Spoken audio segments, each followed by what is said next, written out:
Buenas noches, les saluda Luis Alonso. Hoy es 14 de enero y esto es El Pulso. Comenzamos.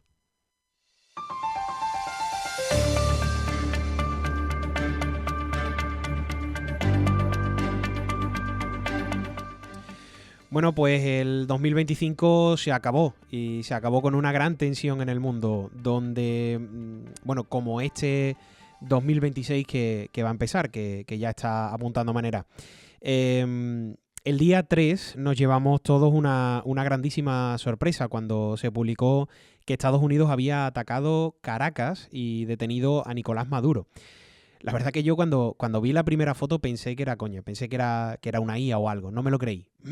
Cuando vi que medios contrastados daban veracidad, me sorprendí aún más, porque vi la prueba de lo que hace mucho tiempo ya venimos diciendo. Estados Unidos, con Trump a la cabeza, vuelve a ser el sheriff del mundo, como lo fue cuando Reagan.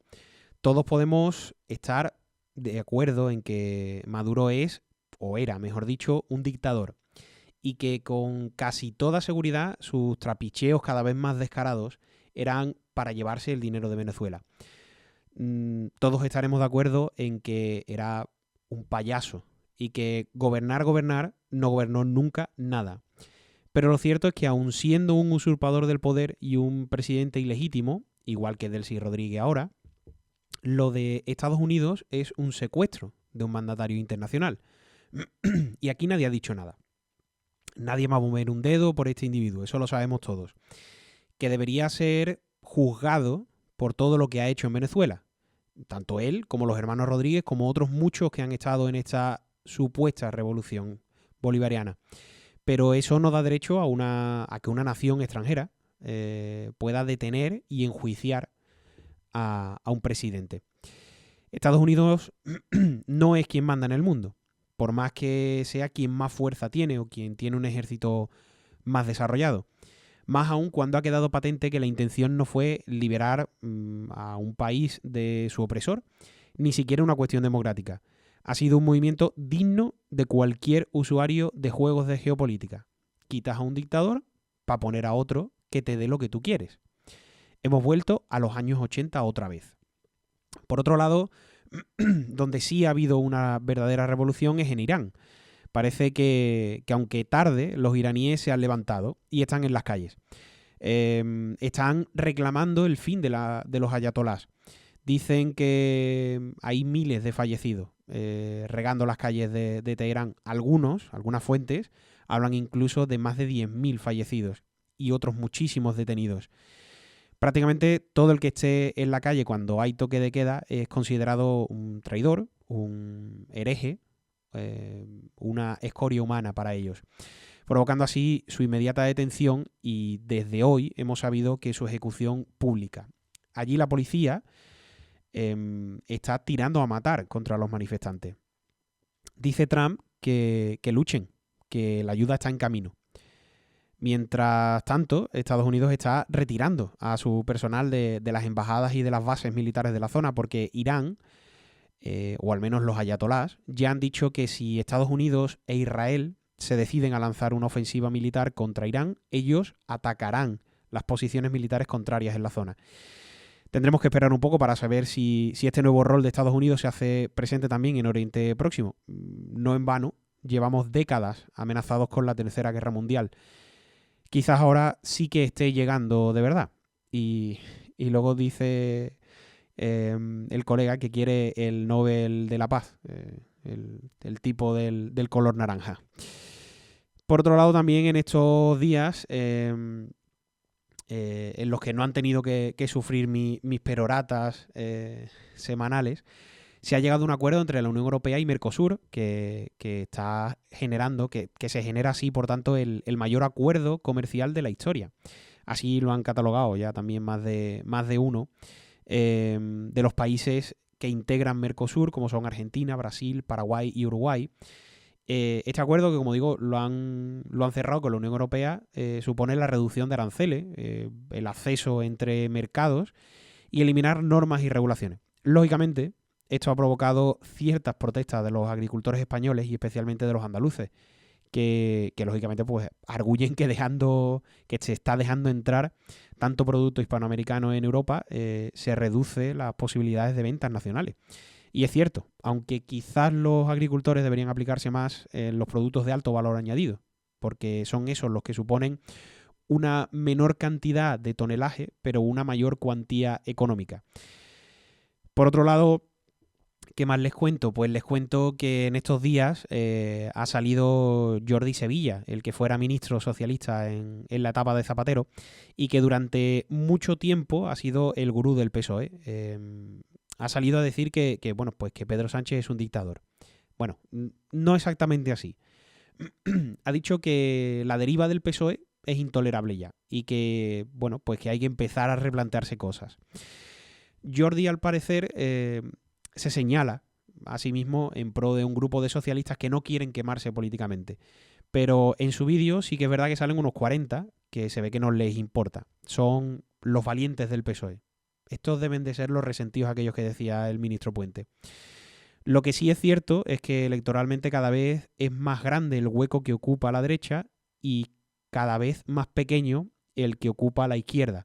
Y particularmente el PSOE, que cada día va siendo más insignificante o menos significante en la política. Y ello obliga a la izquierda en general, sea sanchista o no, a recomponerse, a plantar cara para no perder su trozo de la tarta, su hueco en el juego.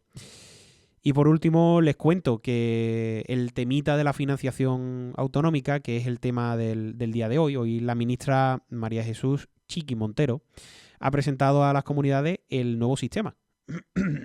Que esto, entre otras cosas, da más dinero en transferencias por competencia, pero sin reducir el montante del Estado, provocando así que, por tanto, que la deuda nacional crezca. A ver si yo soy capaz de explicárselo. Esto es como si usted cobra 1.000 euros y todos los meses viene tirando de la tarjeta porque gasta más de lo que ingresa. Porque ingresa esos 1.000 euros pero gasta otros 1.000 extras. Y le siguen prestando dinero, claro, porque siempre va a tener ingresos en su cuenta. Y ahora usted le dice a sus hijos, no preocuparse, yo os voy a dar más de lo que ustedes gastáis. No te preocupes. Pero eso sí, yo voy a seguir gastando lo mío.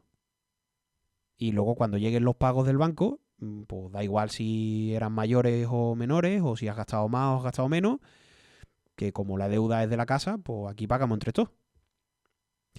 Es un truco de trilero. Son trampas al solitario.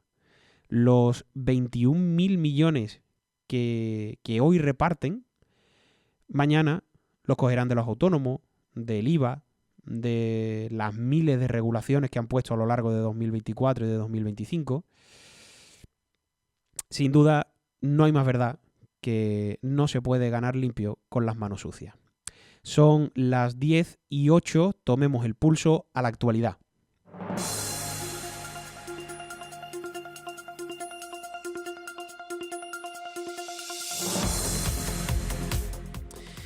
Y bueno, hoy en las efemérides, antes de la portada, les cuento que tal día como hoy nació en 1875 en Kaiserberg, en la Alsacia francesa, Albert Schweitzer, filántropo, médico, filósofo, teólogo, protestante, en este caso músico y físico franco-alemán de origen alsaciano, que ganaría el Premio Nobel de la Paz en 1952, con cuyo importe comenzará a construir una leprosería en La Barané, en la República Gabonesa. También murieron tal día como hoy, 14 de enero, pero de 1957, en Hollywood, de un cáncer de garganta, Humphrey Bogart, galán del cine americano y Oscar al mejor actor en 1951 por La Reina de África. En el guiño histórico nos acordamos de que hoy, 14 de enero, pero de 1514, el rey Fernando el Católico autoriza mediante real cédula el matrimonio de españoles con indias. Con ello trata de dar un carácter igualitario a sus conquistas, a pesar de que habrá escasos matrimonios mixtos. Y vamos un poquito avanzados nosotros ahí. También en el día de hoy, pero en 1876, Alexander Graham Bell registró en Estados Unidos la patente del teléfono, que meses después pondrá en práctica. Hoy felicitamos a los Félix de Nola, a los Eufrasios, Dacio, Fulgencio, Sabas, Malaquías, Juan de Rivera, Macrina, Prisco, Prisciliano, Engelmaro, Benedicta y Esteban.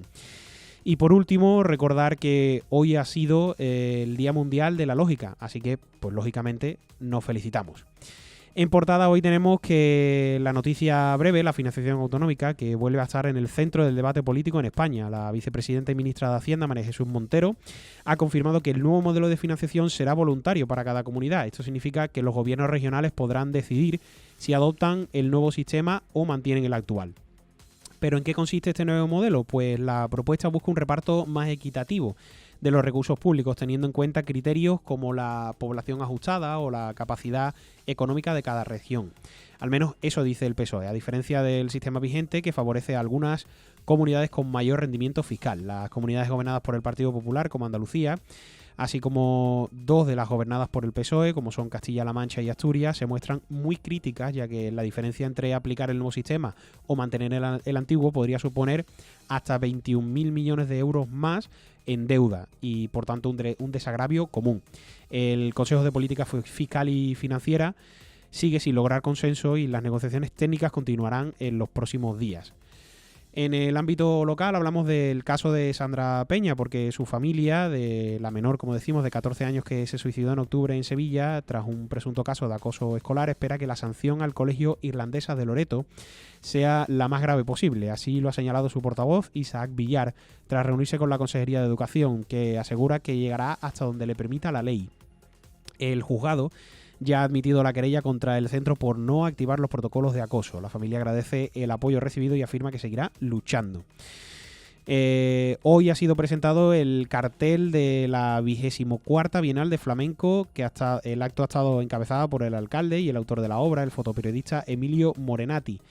La presentación se enmarca en la Agenda Destino Sevilla, organizada con motivo de la presencia de la ciudad en Fitur, que se celebra en Madrid del 21 al 25 de enero. El cartel refleja el estilo característico de Morenati, con una imagen marcada por la luz y una fuerte carga emocional ligada al universo flamenco. La Bienal, que se celebrará entre el 9 de septiembre y el 3 de octubre de este año. Por otro lado, la Junta de Andalucía finalizará en febrero las obras del primer carril bus-bao entre Aljarafe Central y la entrada a Sevilla. Se trata de una plataforma exclusiva para autobuses y vehículos con 2 o más ocupantes, que conectará Mairena del Aljarafe con la C30 y que podrá ser utilizada por más de 4.300 vehículos al día. La consejera de Fomento, Rocío Díaz, ha señalado que los trabajos están ejecutados al 99% y que la prueba en servicio dependerá de la coordinación con la Dirección General de Tráfico.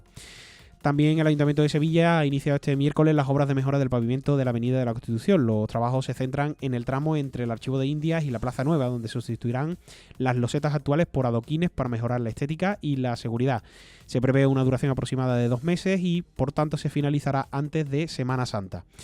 En el ámbito regional hablamos del bono alquiler joven en Andalucía, que ha registrado ya cerca de 8.000 solicitudes desde su reapertura. En total, la Junta contabiliza 7.858 peticiones formales, aunque más de 4.300 expedientes siguen en estado de borrador. La Consejería de Fomento recuerda que el cupo máximo es de 15.000 solicitudes y que el proceso está dirigido a jóvenes de entre 18 y 35 años con ingresos limitados. Hablamos también de que el consejero de Sanidad de la Junta de Andalucía, Antonio Sanz, ha calificado de estrategia electoral desesperada la querella del PSOE que ha dado lugar a diligencias judiciales en Córdoba por las presuntas irregularidades en contratos sanitarios durante la pandemia. Sanz ha mostrado su plena confianza en el gerente del Servicio Andaluz de Salud y ha asegurado que todo se aclarará. En Andalucía también hemos alcanzado un récord histórico en la vacunación contra la gripe, por más de 1.900.000 personas inmunizadas desde el inicio de la campaña.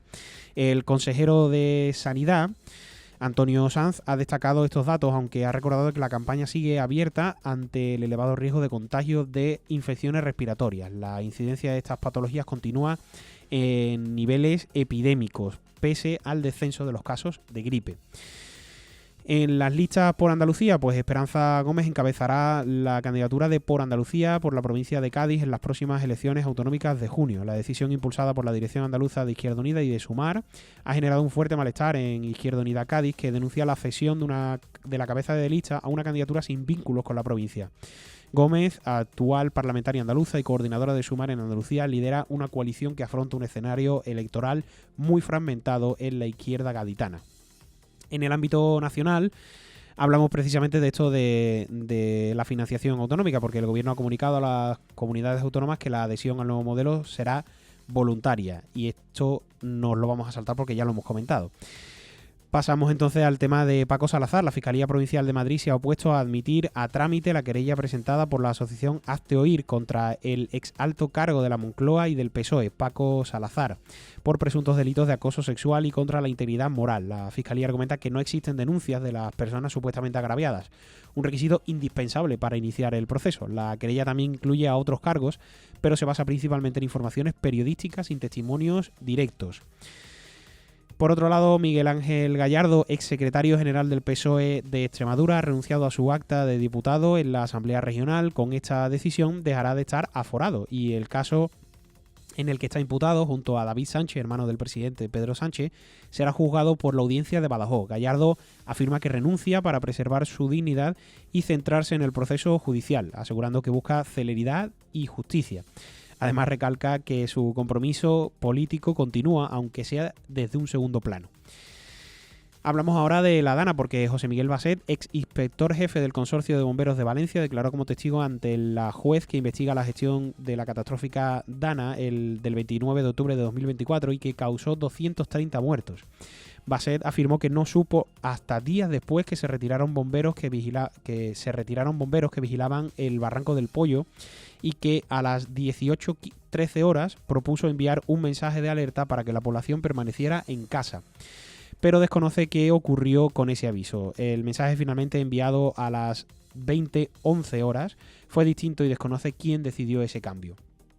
Hablamos también de que Yolanda Díaz, la presidenta segunda y ministra de Trabajo, ha criticado al PSOE por presentar sin consenso el Real Decreto Ley sobre la vivienda, que incluye la deducción fiscal del 100% para caseros que no suban al alquiler.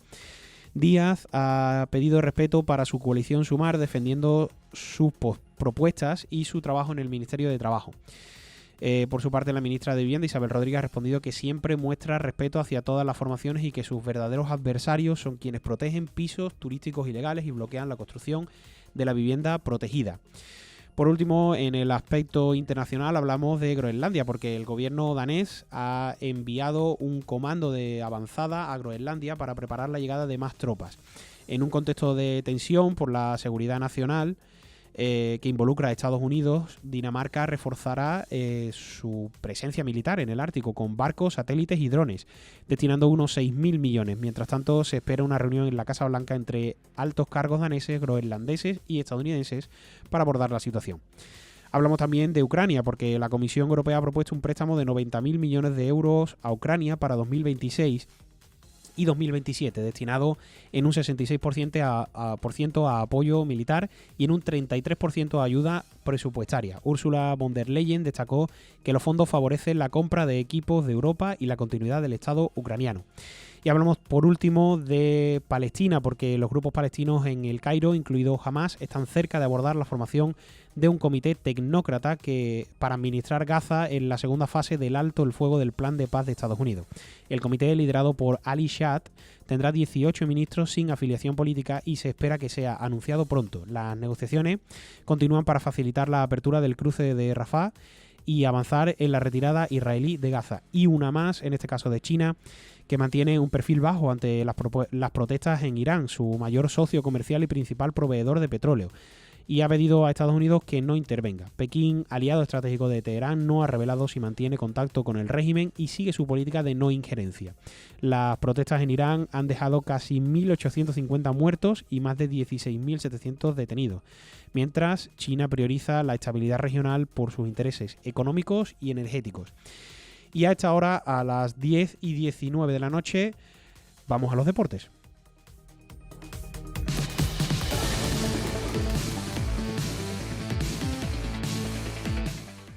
Y saludamos ya a nuestro compañero Fran Gutiérrez, que nos cuenta toda la actualidad deportiva de la ciudad. Buenas noches, Fran. Muy buenas noches, querido Luis Alonso de Miguel. En primer lugar, felicitarte el año a ti y a toda tu audiencia. Espero que vuestros deseos se cumplan. El deseo común precisamente de los aficionados de Betis y Sevilla es sin duda que sus equipos logren salir del bache en el que se encuentran sumergidos. Tanto Pellegrini como Almeida están cuestionados. Los dos equipos no juegan a nada, falta profundidad de plantilla y no hay actitud ni desborde en ninguna de las dos partes del campo. El Real Betis disputaba su partido en Oviedo el pasado sábado. Empate a 1 y gracias. Mal partido en lo que a lo defensivo se refiere, que demostró las carencias en los laterales de los verdiblancos. Irías Cheira adelantó en el 64 a los asturianos y Lo Celso, tras una muy buena asistencia de Antony, niveló la balanza con un gran remate de cabeza en el 83. Resulta cuanto menos sorprendente que con la mala trayectoria que llevan los de Heliópolis aún conserven la sexta plaza que les da acceso a posiciones europeas. No obstante, su antecesor, el Real Club Deportivo Español, está ya a 5 puntos y el cuarto, el Atlético, a 9. Hoy vienen disputando el partido correspondiente a los octavos de final de la Copa del Rey en el Estadio de la Cartuja ante el Elche. Duelo igualado y muy importante para cerrar las aspiraciones béticas esta temporada. La cara amarga del fin de semana ha sido la baja para casi un mes del Cucho Hernández por lesión. Esta situación lleva a Pellegrini a tirar del Chimi y de Bacambu, a la espera urgente de refuerzo, pues se plantea la salida de ambos futbolistas. La afición, por su parte, reclama más minutos para Pablo García. En lo que al Sevilla se refiere, cerraba la jornada el lunes por la noche en su estadio frente al Celta de Vigo. Los gallegos lograron llevarse el partido en los últimos compases del encuentro con un gol de penalti transformado por Marcos Alonso tras caída de Aix en el área. El Sevilla dominó la posición durante gran parte del partido, pero le faltó claridad y puntería en el último tercio y no logró convertir sus oportunidades en gol. Tras el descanso, tanto Almeida como Giraldez trataron de romper la igualdad moviendo el banquillo. Sin embargo, el Sevilla se encontró con la fatalidad de una nueva lesión de Vargas al poco de reaparecer, que obligó a cambiar el plan ofensivo de la segunda parte. Ambos equipos piensan en sus duelos de este fin de semana de la Liga eSport. El Betis jugará el sábado a las 9 de la noche en su estadio ante el Villarreal y el Sevilla nuevamente el lunes a las 9, en este caso en el estadio Martínez Valero de Elche. Y acabamos con baloncesto. Lejísimo de su mejor versión, el Insolá Caja 87 salvó los muebles a última hora en Gijón ante el nuevo colista del Grupo Oeste, arreglando así una noche de lo más obtusa para sus intereses. Falto de intensidad defensiva y huérfano de acierto en el lanzamiento exterior en toda la velada, el equipo de Adrián Alonso se vio 8 abajo a falta de 4 minutos y medio para el final. La primera victoria de la segunda vuelta y la décima en total de la temporada costó un sufrimiento casi agónico para un Caja 87 muy discreto, pero finalmente victorioso por 71-76. Y hasta aquí toda la información deportiva. La próxima semana más y mejor, como siempre, en El Pulso. Muchas gracias. Pues muchísimas gracias, Fran.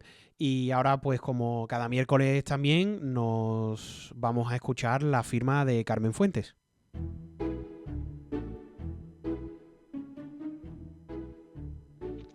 El pasado 3 de enero, Estados Unidos lanzó un ataque militar a gran escala en Venezuela, bombardeando instalaciones militares y áreas estratégicas para capturar a Nicolás Maduro y a su esposa Celia Flores, y ser llevados ambos a Nueva York, donde se enfrentan a cargos por narcoterrorismo y otros delitos en tribunales estadounidenses. Las redes sociales se llenaron rápidamente de imágenes que recogían los vítores y cantos de libertad que salían de los edificios, playas y calles, que empezaban a amanecer con la esperanza de una nueva oportunidad para acabar por fin con la dictadura de Maduro. Y sí, la llamo dictadura porque este término define a un gobierno que ha eliminado mecanismos democráticos efectivos, ha reprimido sistemáticamente a la oposición y ha mantenido el poder mediante procesos electorales no libres ni justos, acompañado de violaciones de derechos humanos y control autoritario por parte del Estado. Esto es lo que múltiples informes internacionales y ONG han documentado sobre el régimen de Nicolás Maduro, que ha demostrado ser autoritario, erosionando la democracia con elecciones ampliamente denunciadas por falta de transparencia, exclusión de candidatos opositores y manipulación de resultados. El régimen ha debilitado la independencia judicial usando tribunales para perseguir a sus rivales políticos e invalidar decisiones contrarias al Ejecutivo. Además, la represión política sistemática y las violaciones de derechos humanos han sido documentadas por la ONU con detenciones arbitrarias, torturas y malos tratos. La censura y el control mediático se ha llevado a cabo restringiendo la libertad de prensa mediante hostigamiento, amenazas y cierre de medios críticos con el régimen. El régimen de Maduro comparte también una de las características de los regímenes dictatoriales, los grupos paramilitares, que son organizaciones armadas afines al gobierno que intimidan y ejercen violencia política y control social, reforzando la represión fuera de las estructuras formales del Estado, como las SS hitlerianas. Todo ello sumado a la profunda crisis económica y social. Venezuela tiene una de las mayores contracciones económicas registradas en la región, con una caída del PIB de más del 80%. El bolívar perdió casi todo su valor y la economía se caracterizó por inflación extremadamente alta, desempleo y escasez de productos básicos. Esto se ha traducido en pobreza y migración masiva, por lo que no cabe extrañarse cuando nos llegan vídeos de familias al completo, ancianos, jóvenes, llorando emocionados al pensar que todo esto llegaba por fin a término. Muchos alaban a Trump y lo llaman Salvador, pero ¿por qué ahora y no antes? Porque Trump no da sin esperar recibir, porque aunque pese a quien le pese, es un tío altamente inteligente que ha realizado una jugada maestra. Sabía que Venezuela no contaba con alianzas formales y que no iba a desencadenar en un conflicto mayor. Además, tenía el pretexto claro: el narcotráfico. Estados Unidos llevaba meses mandando misivas al régimen de Maduro, a lo que el venezolano respondía con sorna y burla características a él, con vengan a buscarme, aquí les espero, cobarde. Y ya debería saber que con Estados Unidos no se juega, que a Trump no se le vacila y que será muchas cosas, pero cobarde no está entre ellas.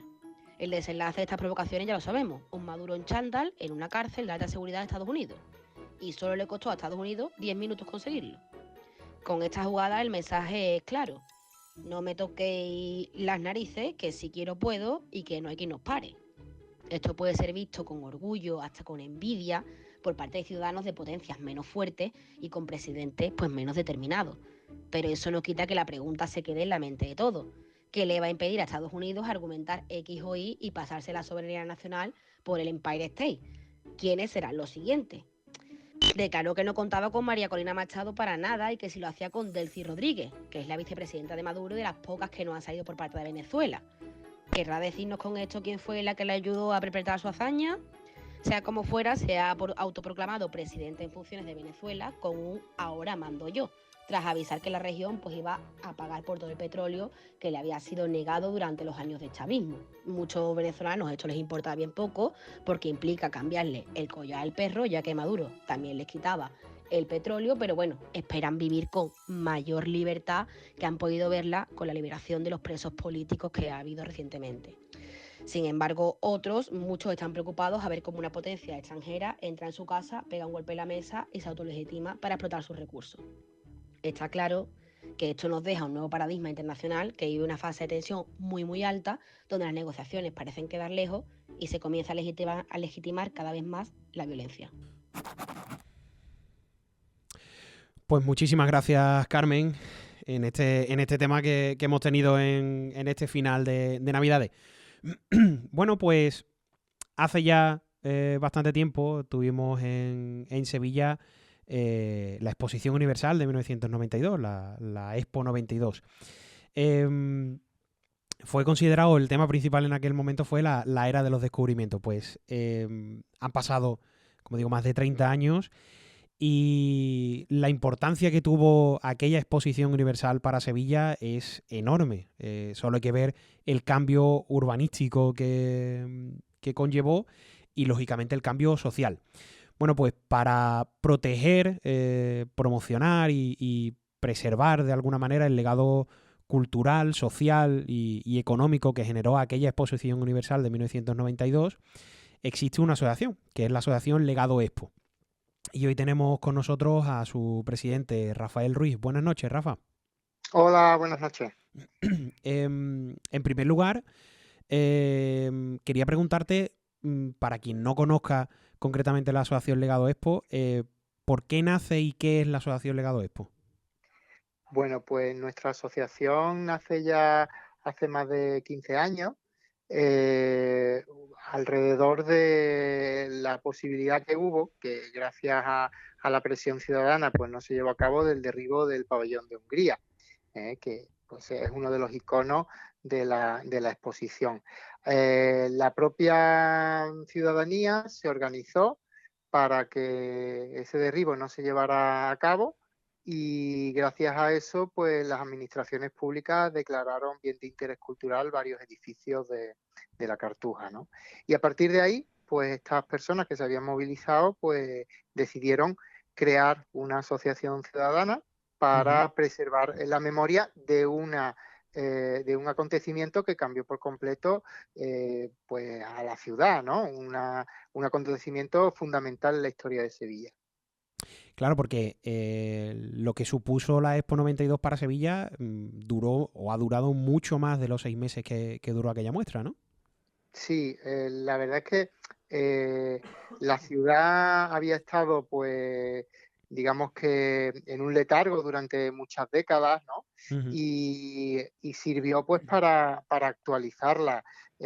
Ahora mismo, cuando hablamos de la Expo, nos acordamos solamente de la isla de la Cartuja, pero el aeropuerto, Santa Justa, el soterramiento de las vías, la apertura del puente, del río, 9 nuevos puentes, la S30, el paso territorial norte, la red de autovías que vertebraron Andalucía, la línea de alta velocidad, todo eso pues son elementos ¿eh?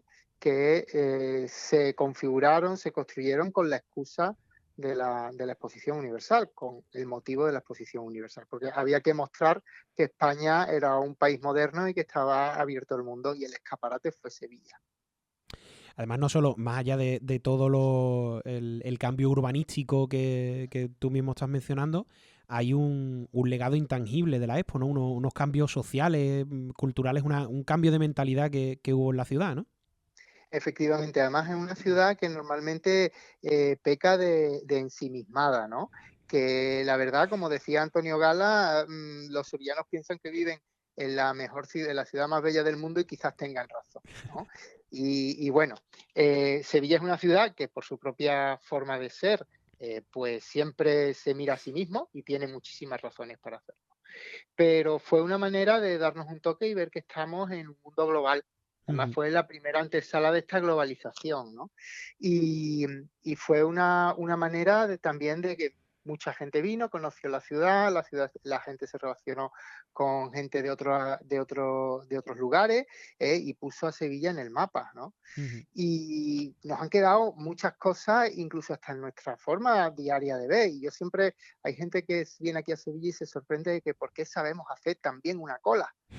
Porque llegas a la parada de Tucson y está todo el mundo ahí ordenadito. Bueno, pues eso lo aprendimos, bueno, ese civismo Sí, también sí. lo aprendimos en la Expo, ¿no?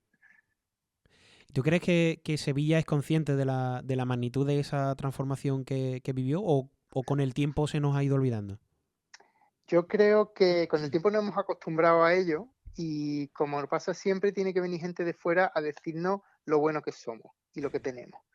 Y ser sevillano e intentar proteger algo aquí, y es precisamente pues lo que nosotros, una de las vertientes de nuestra asociación, es un poco predicar en el desierto. Entonces, mucha gente no es consciente de lo que tiene, mucha gente tiene una imagen de lo que hay en la Cartuja y del legado de la exposición que no se corresponde a la importancia que tiene para Sevilla. Y es una cosa que ahora estamos, cuando ya han pasado casi 100 años, estamos dando la importancia al legado de la exposición iberoamericana de 1929. Ujú. Ojalá no tengamos que pasar un siglo para darle la importancia que necesita el legado de la exposición del 92. Porque centrándonos precisamente en la actualidad, y ahora entraremos en el tema que plantea el ayuntamiento, el canal de los descubrimientos, ¿qué papel tuvo en la Expo? Pues desde los primeros diseños del recinto, ¿no? Ujú. Primero la elección de la isla de la Cartuja por su vinculación con la expedición de Colón, a través del monasterio de la Cartuja, por su cercanía al centro, por la disponibilidad de los terrenos, ¿no? A partir de ahí, en el concurso de ideas se plantearon dos ideas muy potentes: la del equipo de Emilio Ambás con los lagos, y la de el equipo de Fernández Ordóñez con la trama ortogonal. Se fusionaron las dos, y ese canal de los descubrimientos, juntamente con el lago, era el organizador, era uno de los vertebradores principales de esa intervención urbanística, un diseño urbanístico que fue puntero y pionero, y que está en los libros de historia y en los libros de arquitectura y urbanismo, ¿no? Entonces, se convirtió ese espacio, ese agua que hay allí, que también se usó para refrescar, que es otro de los legados que no somos conscientes de de lo que aquí se hizo, de que aquí se sigue produciendo esa tecnología y que la tenemos pues olvidada o arrinconada, pero eso es otro tema aparte. Ujú, Entonces, ese canal fue elemento icónico, elemento del paisaje urbano, de un urbanismo que ahora, 30 y pico años después, estamos dándonos cuenta que es el urbanismo que necesitamos para enfrentarnos a la emergencia climática y a la situación que nos vemos ahora mismo hoy en día.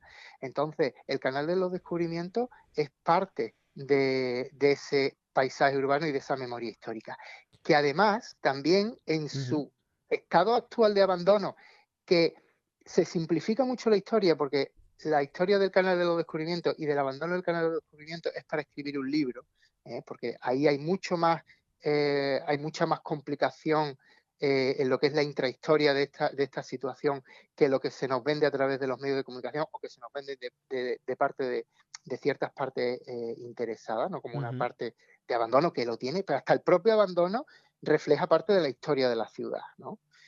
No es que estemos a favor del abandono, todo lo Sí, sí, contrario, sí. ¿eh? Pero refleja también y es parte de la historia, incluso hasta de la idiosincrasia de la ciudad. Claro, y precisamente lo que ha aprobado el mes pasado el ayuntamiento, a través de los votos del Partido Popular y de Vox, es la recalificación y los nuevos usos urbanísticos en esta zona, ¿no? Porque, ¿qué es lo que quieren hacer exactamente? Bueno, la recalificación que se pretende es cambiar lo que dice el Plan General de Ordenación Urbana, que hasta hace no mucho cambiar un plan de ordenación urbana, general de ordenación urbana era muy, era muy garantista, ¿no? Tenía que Ujú, pasarse un montón de pasos para que una cosa tan importante como es la ciudad, el espacio donde vivimos, que es de todos los ciudadanos, de toda la ciudadanía, no está al libre albedrío de la administración de turno, es de todos y por eso ujú, tenía una serie de garantías, pues con las nuevas leyes que se han implementado en aras de la eficiencia y la mejora de la eficiencia en la administración, lo que se hace es abrir la puerta a recalificaciones a la carta, que es lo que se está dando en Sevilla. Entonces, la excusa es, eso está abandonado, vale, eso está abandonado. ¿De quién es? ¿Quién lo tiene abandonado? La Junta de Andalucía. ujú, Eso es lo primero. ¿Qué se puede hacer ahí? Según el plan general, antes de esta recalificación, había ahí un buen montón de metros cuadrados para servicios avanzados, ujú, ¿vale? Es para la ampliación del parque tecnológico. Otra excusa es que el parque tecnológico necesita más espacio. Ahí está el espacio, ujú, en lo que dice el plan general. ¿Por qué un parque tecnológico que desde el año 87, cuando se empieza a planear el futuro post-Expo, ujú, eso tenía que ser un ecosistema de excelencia, un ecosistema de innovación científico y tecnológico? No ujú, se puede ampliar con más suelos tecnológicos que ya vienen recogidos en el PGO, sino que hay que recalificar esos terrenos para hacer comercial, ujú. hoteles, oficinas, centros comerciales. Sí. El uso que el plan general, hasta esta modificación, contemplaba ahí, si necesita el parque, necesita un supermercado, puede hacerse un supermercado. Si necesita un bar para que la gente que trabaja allí vaya a tomarse un café, puede hacerse un bar. Que hay hoteles en la isla de la Cartuja, y hay unos Ujú, pocos. No comprendemos exactamente el por qué. Y además, la excusa también es que se ha sacado a subasta varias veces y con la calificación que tiene nadie los quiere. Y mi pregunta, y la pregunta que nosotros nos hacemos es, ¿por qué una administración pública como la Junta de Andalucía, que debe de velar por el bienestar y el patrimonio de todos los andaluces y andaluzas, por ujú. qué tiene que venderlo? ¿Por qué no lo pueden desarrollar, lo puede desarrollar la Junta? Si ahí se puede hacer una cosa y le interesa promocionar el parque, que la Junta lo desarrolle con un proceso participativo, que haya parques, que haya zonas para los ciudadanos, que respete el, el entorno y el paisaje urbano, pero no venderlo. Y ahora esa persona, entidad, empresa privada que lo compre, podrá hacer lo que le dé la gana, porque nada en el parque, perdón, en el plan, y Ujú. nada de lo que se ha hablado se dice, no, sí, hará hay que hacer un estudio de detalle, ¿vale? Pues, ¿por qué no se hace un concurso de arquitectura? ¿Por qué no se hace un proceso participativo para ver los usos y el diseño? Vosotros precisamente habéis convocado a todo el que quiera apoyar el lema de por una cartuja de todos y para todos, el legado no se vende, se defiende, el próximo 17 de enero, ¿cierto? Exactamente, el próximo 17 de enero a las 6 de la tarde en La Campana. Es una acción dentro de nuestras posibilidades. Invitamos a todo el mundo que quiera venir. Lo que vamos a hacer es pues que se vea ese entierro del canal, igual que se enterró el monorraíl, igual que se enterró el telecabina, igual que se enterró el pabellón de la Santa Sede, igual que se enterró el pabellón de la ONU, igual que se enterraron tantas cosas que han desaparecido, el Palenque, tantas cosas. Y también denunciar, pues, la desidia de las administraciones en muchos lugares de la Expo. Ahora, y para ser justos y para hacer, para no decir que uno está en contra de todo, bueno, pues a nosotros nos alegra que, por ejemplo, se haya por fin acometido el proyecto de renovación de Puerta Barqueta, que estaba metido en un cajón, que cambió el gobierno municipal y se metió en un cajón, y gracias o por desgracia, porque las lluvias tiraron parte del mural de Roberto Mata, pues se sacó del cajón y se está haciendo. Muy bien. Ha tenido que caerse una obra de arte de un artista principal que sus obras están en los museos más importantes y se estaba cayendo abajo para que se haga. Bueno, pues si ha tenido que ser así y se hace, vale. Y que ahora también con esta polémica del canal, pues por fin se acometa una reurbanización y una reordenación del camino a los descubrimientos. Que si la vemos en detalle, tiene bastantes defectos. Y es una reordenación que se piensa con una mentalidad del siglo XX. Estamos en el siglo XXI. Por ejemplo, aparcamiento en una avenida, cuando hay bolsas de aparcamientos vacías el 100% del tiempo, a 5 minutos andando, tampoco lo comprendemos. Pero bueno, si se va a arreglar, y se va a arreglar, por ejemplo, los jardines de la Tapia del Monasterio, bueno, vamos a ver por dónde se detalla ese proyecto. Pero hay una falta de planificación estratégica, no se sabe hacia dónde va y parece que lo único que se va haciendo son parches.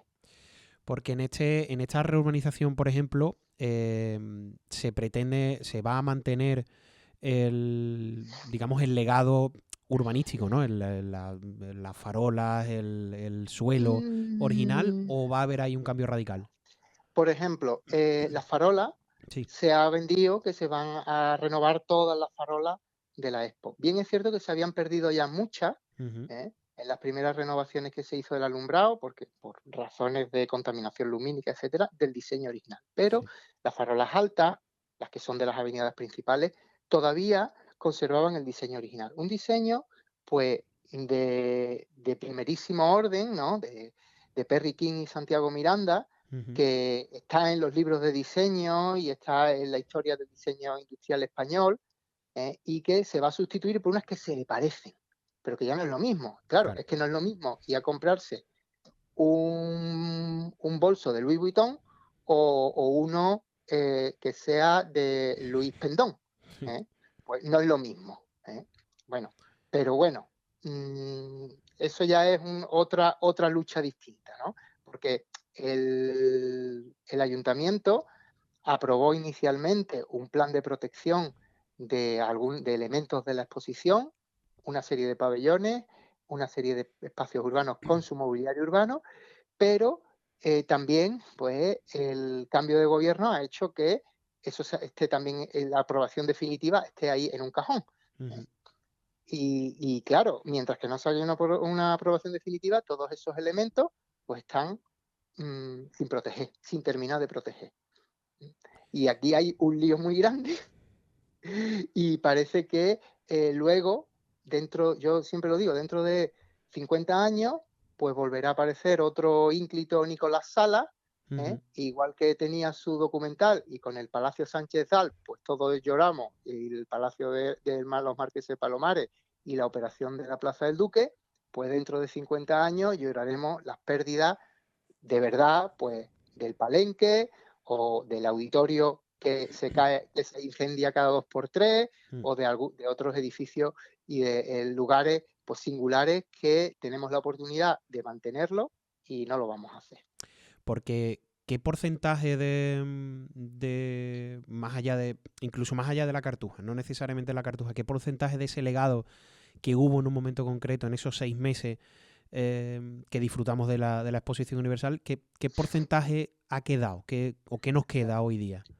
De lo que es el legado, la ciudad, la Ujú. transformación de la ciudad, ahí nos queda prácticamente todo, porque lo estamos disfrutando desde cuando cogemos el Cercanía en Santa Justa o en San Bernardo y pasamos por ese soterramiento, a cuando pasamos por la avenida Torneo, y no Ujú. tenemos el muro que había con las vías del tren, ni el tapón de Chapina, y tenemos el río recuperado, el Parque del Alamillo, que es uno de los legados verdes más importantes, ¿no? En la Pero de los exposición, pabellones de Cartuja claro, y demás, de de los ahí. pabellones, pues la exposición de Sevilla se pensó desde el primer momento para que fuera reutilizada, Ujú. y se pudiera reutilizar, y esa inversión que se había hecho ahí se rentabilizara. Hay que decir que la exposición de Sevilla es la que más pabellones ha conservado. Ahora, actualmente tenemos unos 29 pabellones, edificios conservados de la exposición, que Ujú. es impresionante. No hay en el mundo ninguna que haya conservado tanto. Los espacios públicos, cuando viene alguien aquí que lleva sin venir desde el 92, están perfectamente reconocibles, unos espacios públicos de alto valor urbanístico. Ujú. Y eh, también decir que ese propio legado de reutilización, tenemos el mejor ejemplo, que es el Sevilla Tech Park, el Ujú. parque tecnológico, que es el principal de toda España, el que más factura, y que las empresas que hay allí pues son punteras, y muchos de los sevillanos y sevillanas pues ni siquiera lo conocen. Nosotros intentamos hacer una labor de difusión todos los años, 2 veces al año, con visitas guiadas, en los que hacemos una visión desde el pasado, es decir, desde el patrimonio, pero también al presente, porque la mejor manera de mantener el patrimonio es usarlo, pero usarlo Ujú. bien. Que yo quiero usar la catedral, ¿vale? Vamos a usar la catedral bien como catedral, como los valores inherentes que tienen, pero si ahora yo la convierto en el sitio donde voy a jugar al fútbol dentro, pues ya no es lo mismo, Claro. ¿no? Ya no es lo mismo. Pues eso es así. El patrimonio tiene que tener nuevos usos, pero no se deben de perder esos valores en esa reutilización, que es lo que está pasando también con el canal. Y de lo que nos queda, te voy a preguntar primero lo que está más en peligro. Ahora vemos en el aspecto positivo para cerrar. Ujú. ¿Qué es lo que está más en peligro ahora mismo? Pues ahora mismo la operación del canal, Ujú. pero también en las inmediaciones del canal está el auditorio, por Ujú. ejemplo, ¿no? El auditorio es un edificio que, pues, fue señero en la exposición, que ha tenido un uso, que ha tenido últimamente, pues ha sufrido, vamos a poner entre comillas esta palabra, accidente, porque Sí. ahí ya hemos tenido las noticias de los incendios. Eso está en gran parte vandalizado, y claro, nos alegramos de que haya un proceso para que se vuelva a sacar licitación y se ponga en uso, y si se puede cubrir, obviamente siempre intentando mantener un edificio de alto valor arquitectónico. ¿eh? Eh, el auditorio de por sí, simplemente, y nosotros es una propuesta que hemos hecho cada vez que se nos ha preguntado, hay festivales en Sevilla que están en entornos protegidos muy frágiles, Ujú. que se celebran en un tiempo que son perfectamente compatibles con el auditorio y con un sitio también verdaderamente singular e icónico para Totalmente. hacer esos festivales, ¿no? Y Ujú. con una capacidad y con unos medios y sin molestar, Sí.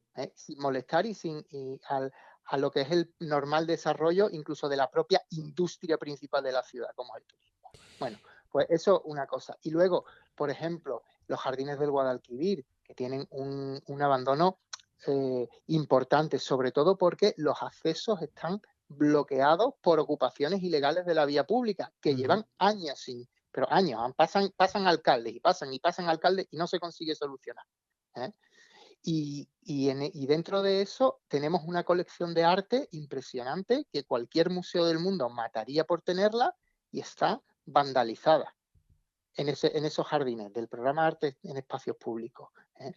Ahora mismo ese es el punto caliente. Luego hay otros muchos pequeños, la tapia del monasterio, que ojalá con esta renovación de Camino de Descubrimiento se arregle, la conexión con el Alamillo, que con la ampliación de la escuela, el aulario nuevo de la universidad, esperemos, y con la futura que se haga para el Mundial 2030 también se solucione esa conexión con el Parque del Alamillo. Hay muchas cosas que sí, que van poco a poco, pero que estaría mucho mejor que todo estuviera dentro de una idea, de un plan director que nos dijera hacia dónde va la Cartuja, porque no deja de ser un espacio de excelencia, que a todos se nos llena la boca, pero luego aterrizamos en los hechos y cuesta verlo. Y que lo pudiéramos proteger convenientemente, claro. Exactamente. Pues lo dejamos aquí, solo quiero que recordemos la cita del próximo sábado. Sí, pues a las 6 de la tarde comenzaremos en La Campana, finalizaremos en Plaza Nueva con la lectura del manifiesto, y ya si se quieren venir ya de negro, de luto, pues también estaría bien. Pues muchísimas gracias, Rafael. Esperemos que podamos conseguir algo con estas concentraciones, con esta manifestación. Muchísimas gracias y buenas noches. Buenas noches, gracias. Y bueno, pues hasta aquí el programa de hoy. Algunos habrán acabado el año bien, lo habrán disfrutado, habrán tenido un buen comienzo de año. Otros habrán tenido un poco de cambios, ¿no? De cambios y más cambios. 2026 desde luego se presenta pues cargado de novedades, de noticias, y además este año, por ejemplo, pues va a ser año de elecciones, tanto autonómicas como puede que unas generales. Va a ser, como digo, un año de muchos cambios en Sevilla. Algunos hemos entrado en 2026 pues parece que mirándonos un tuerto, con el pie izquierdo así un poco trastabillado. Pero bueno, aquí volvemos a estar una semana más y seguiremos intentando que sean muchas, aunque hoy la voz no nos haya acompañado del todo.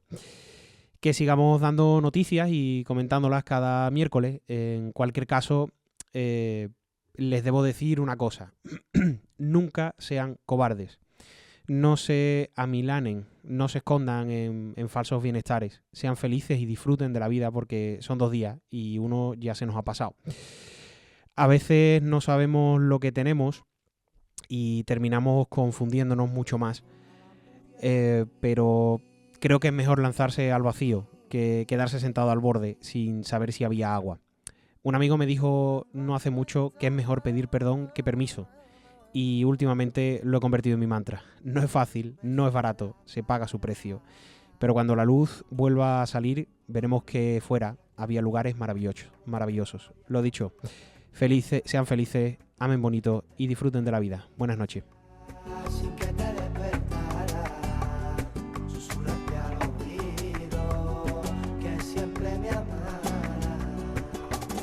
Peinarte el pelo con las yemas de mis dedos, pintarte corazones llenos de ilusiones, cada noche una aventura llena de travesuras. Tengo 1.000.000 de sueños, quisiera ser el aire para colarme entre tus rejas y mirándote a la cara, y solo si tú me dejas en un ladito de tu cama esperaría que despertara, decirte solo 2 palabras: te quiero.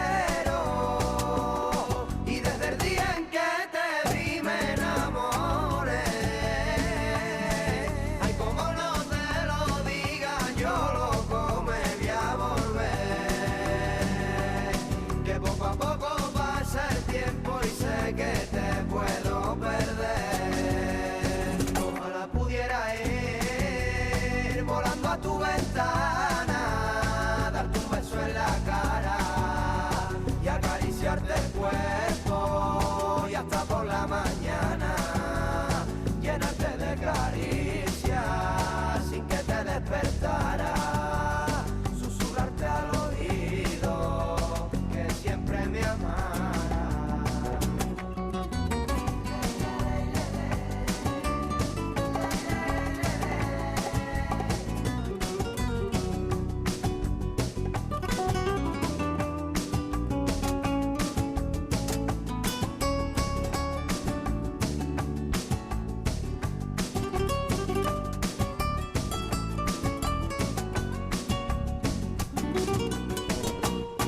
no sabes nada de todos mis sentimientos, todas mis ilusiones, pensamientos y emociones. Solo quiero estar contigo, ser algo más que tu amigo, poder unir nuestros destinos.